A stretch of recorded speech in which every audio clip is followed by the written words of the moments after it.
Bonjour et bienvenue au podcast l'ABC de la photographie. Si vous avez des questions ou vous voulez voir les notes de cours, je vous invite à aller sur ma page Facebook au même nom, l'ABC de la photographie. Aujourd'hui, on va voir les fichiers JPEG contre les fichiers bruts qu'on appelle RAW en anglais. Les deux principaux formats de fichiers des images sortant d'un appareil sont 1. Le RAW, un fichier qui correspond à l'image brute enregistrée par l'appareil photo. Il est l'équivalent du négatif dans les caméras à film. Un logiciel spécialisé dans le traitement de ces fichiers est nécessaire pour ouvrir le fichier et développer la photo. Le format RAW est le type de fichier qui contient le plus d'informations. Il est donc idéal pour effectuer des retouches, car la caméra n'a effectué aucune modification de l'image ni compression des données. À noter que l'extension des fichiers dépend du fabricant de l'appareil photo, par exemple .cr2 pour les appareils Canon. Deuxièmement, on a le format JPEG. Ce type de fichier est traité et compressé dans l'appareil photo. L'image est simplifiée pour prendre moins de place sur la carte mémoire, les cartes SD ou CF. L'acronyme de JPEG est Joint Photographic Experts Group. Le traitement appliqué à l'image dans la caméra est le réglage des paramètres choisis par le photographe avant la prise de vue, soit la balance des blancs, le style d'image, photo couleur, noir et blanc, plus filtre et ou virage partiel, par exemple le sépia, la réduction du bruit, la netteté, le contraste, la saturation des couleurs et la teinte générale. Il y a donc moins d'informations dans un fichier JPEG que dans le fichier RAW. Bien sûr, il est quand même possible de retoucher un JPEG, mais dans une moindre mesure. En particulier, les possibilités de retouche de l'exposition, de la balance des blancs, de recouvrement des zones trop sombres ou trop claires et de couleurs sont beaucoup plus grandes sur un fichier RAW que sur un JPEG. Le format JPEG est en revanche un format idéal pour mettre vos photos sur Internet ou pour les envoyer par courriel. Le JPEG est un format compressif et donc destructeur de pixels. La compression supprime définitivement des informations affectant visiblement la qualité de l'image. Ceci est particulièrement vrai lorsque vous retouchez une image pour une diffusion sur Internet. D'ailleurs, si vous souhaitez retoucher une image, il est vivement conseillé de travailler sur des copies de vos fichiers d'origine. De plus, il vaut mieux éviter de travailler une image en plusieurs fois, car sachez que la compression s'effectue à chaque nouvel enregistrement, supprimant ainsi une partie des informations de l'image. Il faut donc, idéalement, enregistrer sa photo en format JPEG seulement lorsque tout le processus d'édition est complété. Pour passer d'un logiciel d'édition de photos à un autre, l'enregistrement en format PSD ou DNG est recommandé. Vous ne perdrez donc pas de précieuses informations tant que votre fichier ne sera pas prêt pour l'impression ou la publication, où là le format JPEG est nécessaire. Le format de fichier RAW est couramment utilisé par les photographes amateurs experts et les professionnels pour optimiser leur image et avoir plus de possibilités de traitement qu'avec le JPEG. Outre les données issues du capteur, le fichier RAW contient toutes sortes d'informations, parmi lesquelles les renseignements propres au boîtier, soit la marque, le modèle, le type d'objectif, etc., de même que les données de prise de vue, réglage d'exposition, de vitesse, d'ouverture, etc. On peut considérer le fichier RAW comme l'équivalent du négatif des films. Les informations relatives à l'image sont les données brutes issues du capteur, données qui peuvent subir un premier traitement par l'électronique interne du boîtier selon les marques. Ces données ne constituent néanmoins pas un fichier image au sens où il s'agit de données purement brutes. Le fichier RAW n'est pas lisible par un logiciel quelconque. Il faut utiliser un logiciel spécialisé qui sait interpréter les données RAW et qui permet de générer un fichier exploitable dans un format universel comme le JPEG. Voici des exemples de logiciels de traitement des fichiers RAW. Adobe Photoshop CS, Adobe Photoshop Element, Adobe Lightroom, Nikon Capture, Apple Aperture, Canon DPP, GIMP et Corel Aftershot Pro. Le capteur digital de la caméra enregistre seulement la luminosité d'une image perçue à chaque pixel, puis il interprète la couleur à l'aide d'un filtre Bayer.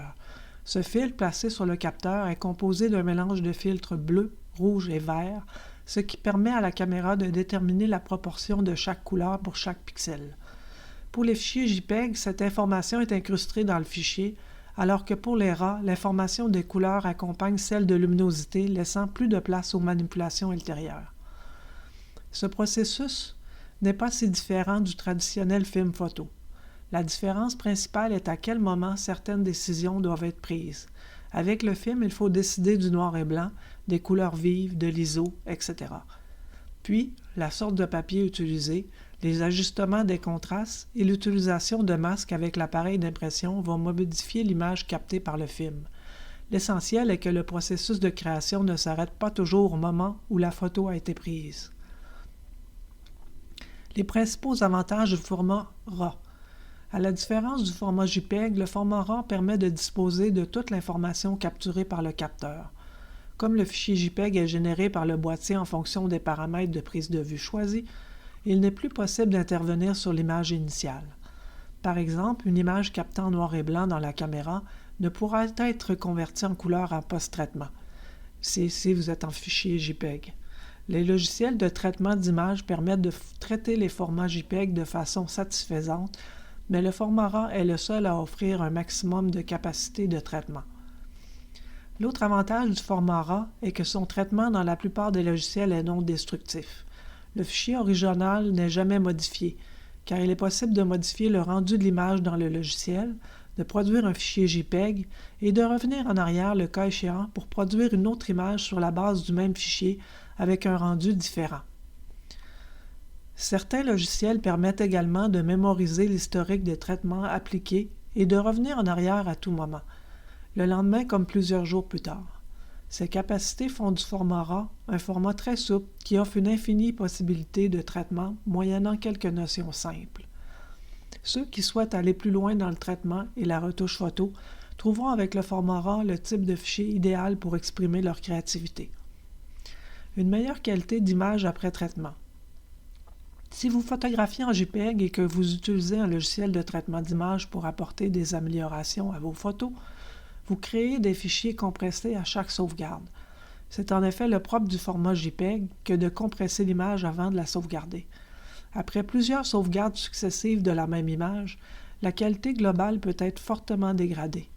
Avec le format RAW, tous les enregistrements se font de façon non destructive et ainsi vous pouvez modifier et sauvegarder vos images aussi souvent que vous le voulez. Elles ne subissent aucune dégradation. Nous avons un meilleur contrôle de la qualité d'image. Lorsque vous utilisez le format JPEG, c'est le processeur du boîtier qui décide d'appliquer les réglages de prise de vue, comme la balance des blancs, l'exposition, la correction des tons, etc., et de créer le fichier JPEG. Vous ne pouvez plus intervenir sur ces réglages une fois l'image JPEG enregistrée. Avec le format RAW, c'est lors du traitement d'image sur votre ordinateur que vous choisissez d'appliquer l'une ou l'autre des valeurs pour chacun des réglages. Vous disposez ainsi de beaucoup plus de latitude et de possibilités pour obtenir l'image de votre choix. Vous pouvez créer plusieurs interprétations du même fichier afin de les comparer et de choisir celle qui vous satisfait le plus. On a aussi des possibilités de traitement successifs. Avec le format RAW, et parce que son traitement est non destructif, vous pouvez intervenir sur une même image plusieurs fois au fil du temps. Ainsi, si vos goûts changent ou si vous optez pour un traitement unique pour une série de photos, alors vous pouvez revenir sur les premières images de la série et leur appliquer le traitement que vous venez de mettre au point pour les dernières. Vous garantissez l'homogénéité de la série. Voyons maintenant les inconvénients du format RAW. Même s'il y a beaucoup d'avantages, le format RAW présente quand même quelques inconvénients qu'il faut connaître. La taille d'un fichier RAW est beaucoup plus importante que celle du fichier JPEG pour la même image. On peut donc enregistrer moins de photos sur la carte mémoire, et cela impose des contraintes supplémentaires en termes d'espace disque sur votre ordinateur. Selon les boîtiers, l'enregistrement des fichiers RAW sur la carte à la prise de vue est plus long, d'où une cadence moins élevée de prise de vue en mode rafale. Un fichier RAW ne peut être distribué directement avant le traitement, à moins que le destinataire possède un logiciel qui lit les fichiers RAW. Pour l'envoyer par courriel ou le publier sur un site Internet, il faut impérativement le traiter et créer un fichier JPEG. Il en est de même pour obtenir des impressions sur papier. L'enregistrement en RAW complique la visualisation des fichiers et rend indispensable l'étape de retouche. Travailler en RAW oblige donc à passer beaucoup plus de temps devant l'ordinateur, à se familiariser avec le logiciel dans un premier temps, puis à chercher des réglages fins qui permettront de tirer le meilleur parti d'un cliché. Après ce temps d'adaptation, il sera possible de tirer profit des puissants outils de traitement par lot mis en disposition par les logiciels afin, par exemple, de corriger une balance des blancs en batch. Gourmand entend le RA oblige également à investir dans de bons logiciels adaptés au traitement des images sous 16 bits et de disposer d'un moniteur performant que l'on aura pris soin de calibrer. En effet, appliquer des réglages à une image en la visionnant sur un écran qui tire vers le rouge ou dont la luminosité est trop forte revient à perdre son temps dans la mesure où il faudra tout recommencer lorsque l'erreur aura été mise en évidence. Il faut aussi disposer d'un ordinateur assez puissant car les logiciels de traitement des fichiers RAW sont souvent très énergivores et ralentissent votre machine. Que noter encore dans ce chapitre? Que travailler en RAW ne s'improvise pas et qu'il faut multiplier les essais avant de trouver les bons outils et les bons réglages. Pendant cette phase d'apprentissage indispensable, certains pourront être conduits à ressentir un certain scepticisme face à la qualité des RAW comparée aux fichiers JPEG. Il est en effet fréquent qu'un RAW semble à première vue fade par rapport au JPEG, ce qui s'explique par le caractère brut du fichier, qu'il est impératif d'affiner. Passé ces premiers moments d'apprentissage et d'hésitation, vous vous rendrez compte de tout l'avantage qu'il y a à travailler en RAW. Voyons les descriptions des termes de taille, de résolution et de poids relatifs au fichier. La définition de l'image, c'est simplement sa hauteur fois sa largeur exprimée en pixels, en pouces ou en centimètres. Par exemple, une image de 4200 par 2800 pixels est une image de grande taille, permettant d'imprimer en grand format, alors qu'une image de 800 par 530 pixels est une image de relativement petite taille, idéale pour la publication sur Internet. La résolution de l'image est un rapport entre la taille de l'image et sa définition. Elle correspond à la densité de pixels par pouce carré, PPC ou DPI en anglais. La notion de résolution est utile surtout pour l'impression. On conseille en général une résolution de 300 dpi pour un tirage de qualité. La profondeur de couleur dans l'image. Sans trop entrer dans les détails techniques, la profondeur de couleur représente le nombre de bits, unité de stockage, utilisés par l'ordinateur pour rendre les nuances de couleur. Concrètement, la profondeur de couleur standard, exemple celle du format JPEG, est de 8 bits, ce qui permet d'avoir 256 nuances par couleur des filtres. Il y a 256 nuances de rouge, de vert et de bleu, chacun. Les formats d'images RAW ou TIFF offrent une plus grande profondeur de couleur. Par exemple, un fichier RAW avec une profondeur de couleur de 16 bits permet d'avoir 65 536 nuances par couleur, ce qui à nouveau est très intéressant pour la retouche. Cela permet de conserver de belles nuances de couleur, même en appliquant de fortes retouches.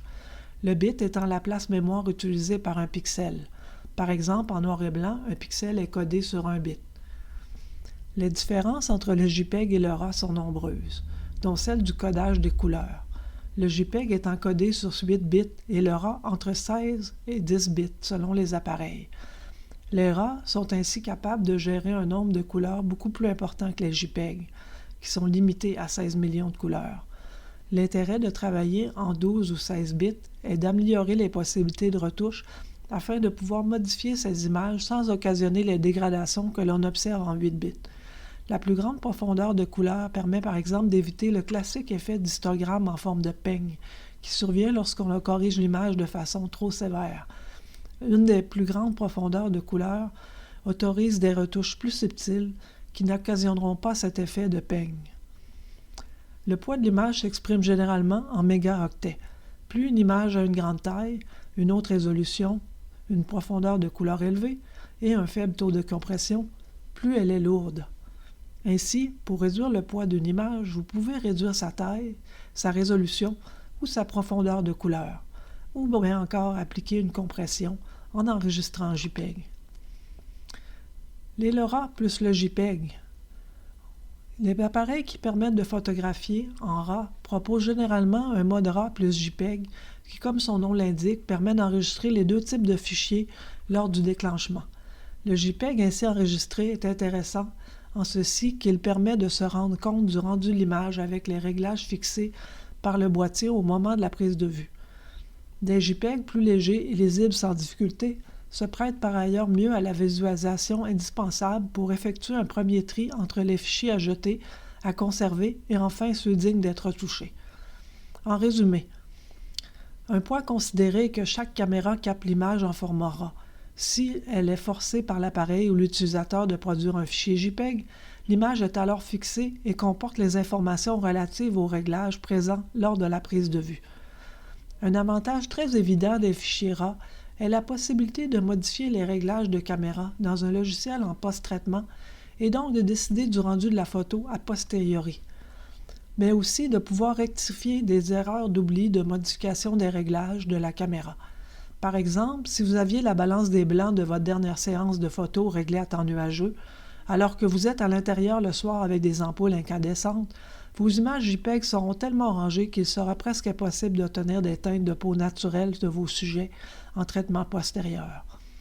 Ou si vous aviez le réglage paysage et que vous prenez des portraits, les couleurs seront beaucoup trop saturées, les contrastes trop forts et vos sujets ne seront pas du tout à leur avantage. En mode RAW, ces erreurs se corrigent en un simple clic de souris. Et surtout, un fichier JPEG de la caméra perd énormément en poids et donc en possibilité de grandeur d'impression. Par exemple, un fichier RAW pris avec un appareil de 18 mégapixels a un poids moyen d'environ 20 MB. Sa conversion en JPEG après développement numérique est d'environ 10 MB, alors que la même image sortant de l'appareil en JPEG, format RAW plus JPEG sélectionné dans la caméra, a un poids de seulement 5 MB. Cette différence de poids est magistrale quant à la possibilité d'impression sur papier grand format. Évidemment, si vous n'utilisez pas vos photos que pour Internet et l'impression en petit format, cet impact est moindre, mais pour les photographes amateurs experts et les professionnels, il est majeur. Je vous invite à faire le test avec votre appareil et de tirer vos propres conclusions par la suite. Vous apprendrez quand il est essentiel de poser en RAW et quand le JPEG vous est suffisant. Pour ma part, je conserve le RAW pour les photos que je sais que je vais retoucher abondamment et dont chaque pixel compte. Le JPEG est pour mes photos dont je ne veux pas passer beaucoup de temps à corriger. Par exemple, en JPEG, je dois prendre plus de temps à faire le bon réglage sur ma caméra et décider judicieusement du rendu en couleur, noir et blanc ou sépia et de la balance des blancs, car le retour en arrière n'est pas possible par la suite. L'expérience et le temps vous guideront dans votre choix de format selon le style de photo que vous faites et le temps que vous désirez passer à l'ordinateur. C'est déjà tout pour aujourd'hui. Je vous remercie de votre écoute. Je vous invite à aller sur ma page Facebook l'ABC de la photographie pour avoir plus d'informations. Merci, bonne semaine!